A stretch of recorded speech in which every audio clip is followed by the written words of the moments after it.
Welcome to The Explainer. Today, we're diving into a high-stakes medical drama that unfolds in hospitals every single day, the race to stop a major stroke before it's too late. So picture this. It's like a sudden, catastrophic traffic jam on one of the brain's superhighways. Blood flow gets completely cut off to a critical area. And for every single minute that roadblock stays in place, up to 1.9 million brain cells can die. It's why, in the world of neurology, you always hear the phrase, time is brain. The stakes just couldn't be higher. So how do you possibly clear that roadblock in time? Well, the answer lies in this absolutely remarkable procedure that physically goes inside the body to pull the clot right out. Let's break down exactly how it works. Okay, so this specific kind of blockage is called a large vessel occlusion, or LVO for short. And you need to know, these are the ones responsible for the most severe, most devastating strokes. Yeah, about 15 to 20% of all acute strokes are LVOs. We're talking about a big clot stuck in a major artery. And to have any hope of a good outcome, they require immediate, really specialized intervention. The journey to treatment, it really begins the moment first responders arrive on the scene. Now, they don't have fancy equipment with them, so they rely on simple but incredibly powerful tools to spot a severe stroke. They use a simple scale like this one, called LAMS, to do a rapid-fire assessment. Can the patient smile evenly? Is their grip strong? Can they hold their arms out straight? By just checking for facial droop, grip strength, and arm weakness, paramedics can pretty accurately predict an LVO and, crucially, alert a specialized stroke center that a high-priority patient is coming their way. Once that patient hits the hospital doors, the race continues in the imaging suite. Doctors have to answer two critical questions, and they have to do it fast. What's the extent of the damage, and how much of the brain can we still save? So they use this scoring system called aspects on just a simple CT scan.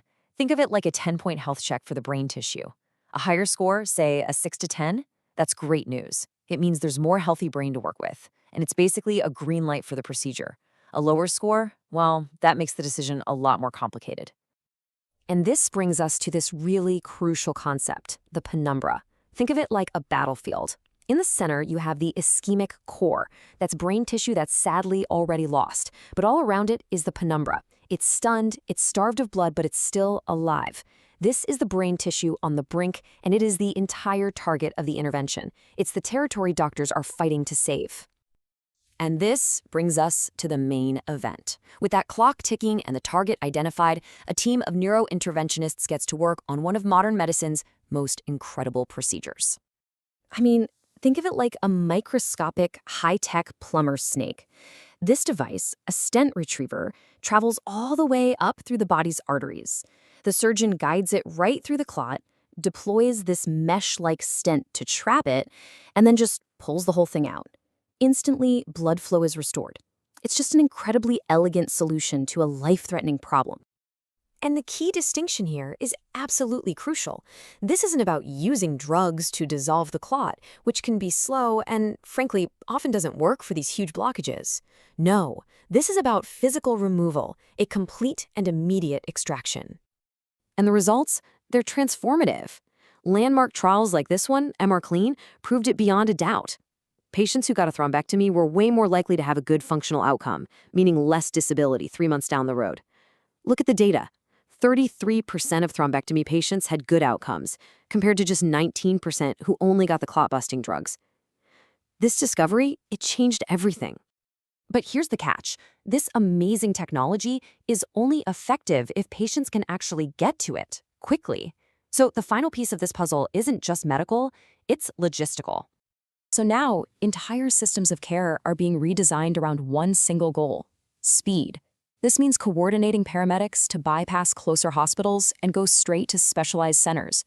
We're talking mobile stroke units with CT scanners on board, and even using apps to track a patient's ETA to alert the on-call team.